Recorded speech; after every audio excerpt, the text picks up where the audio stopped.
जय श्री राम नहीं चलेगा, जय महाराष्ट्र चलेगा। देखो, संजय राउत को क्या लगता है मुझे पता नहीं, उनकी आस्था क्या है उनको मुझे पता नहीं, लेकिन जय सिया राम हमारी आस्था का इशू है, महाराष्ट्र भी हमारा आस्था का इशू है। तो आपको जो नारा लगाना है वो लगा सकते हैं, तो इसलिए कौन नहीं चलेगा ये इशू नहीं है। और उनको, संजय राउत को क्या लगता है मुझे पता नहीं। काफी दिनों से राम मंदिर बन गया है, लेकिन अभी तक राहुल गांधी जो कांग्रेस के वरिष्ठ नेता है वो अभी तक गए नहीं है दर्शन के लिए, क्या नहीं? देखो, हमारे नेता राहुल जी भगवान श्री राम का ही काम कर रहे हैं। आपने भगवान श्री राम शोषित, पीड़ित, वंचित और लोगों के लिए काम करते थे। वही काम हमारे नेता राहुल जी पूरे देश में देश की जनता को न्याय देने के लिए उनकी लड़ाई शुरू है। आपको याद होगा कि जब रामलला को ताला लगा के बंद किया गया था तो हमारे स्वर्गीय प्रधानमंत्री राजीव गांधी ने उस रामलला के उसका दरवाजे का ताला खुद खुलवाया था और खुद पहली पूजा उनने की थी। तो जब हमारे नेता राहुल जी अयोध्या जाएंगे तो दर्शन करेंगे, लेकिन आज जो काम खुद जो उनका है वो भगवान श्री राम जी का ही काम वो कर रहे हैं।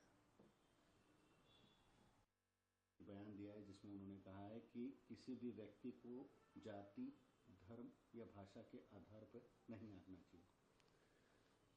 देखो, भारत देश अपना जो है वो विविध भाषा, विविध जाति, विविध धर्म के आधार पर बना हुआ है और हमारा संविधान भी ये सभी धर्म और भाषा और जाति को मानने वाला है।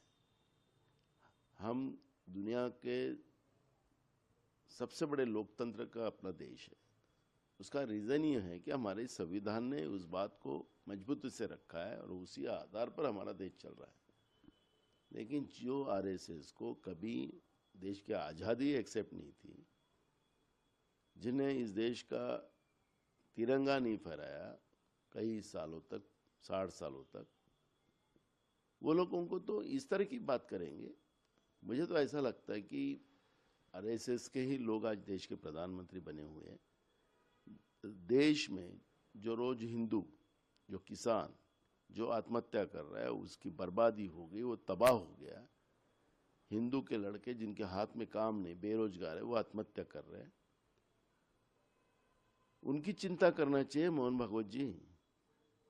भाषण देना तो बड़ी बात है, लेकिन आपने भाषण दे दे के तो सत्ता लेके आए देश में, आपके प्रचारक को देश के प्रधानमंत्री बनाया। आज देश की हालत क्या है? रुपया रोज गिर रहा है, महंगाई बढ़ती जा रही है, उसके ऊपर क्यों नहीं बात करते? मर रहा तो इस देश में हिंदू ही ज्यादा।